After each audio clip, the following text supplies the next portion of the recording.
ভালো জিনিসটা আল্লাহ রাস্তায় দান করতে হবে, ভালোটা। আমরা অনেকে যেটা করি, সবচেয়ে খারাপটা দান করি। ফর এন এক্সাম্পল, আমের বাগান আছে আপনার, তো আপনি ভাবলেন যে কিছু গরিবদেরকে দান করবেন। তো যেটা করে আমাদের দেশে সবচেয়ে পচা যেগুলো, ওইটার একটা বস্তা করে। ওইটা কেন? ওইটা দান করবে উনি।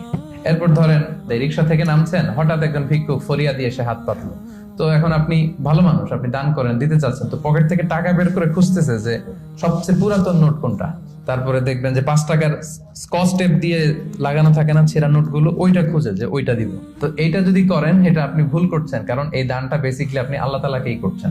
কিয়ামতের দিন আল্লাহ বলবে, আমারে তুমি খাবার দিলা না, আমাকে পোশাক দিলা না, আমাকে সাহায্য করলা না। বনি আদম বলবে, আল্লাহ বলেন কি? আপনি খাবার চাইলে তো সারা দুনিয়ার সব দামি দামি খাবারের বস্তা আপনার কাছে এনে দিতাম, আপনি পোশাক চাইলে তো আমারটাই খুলে দিতাম।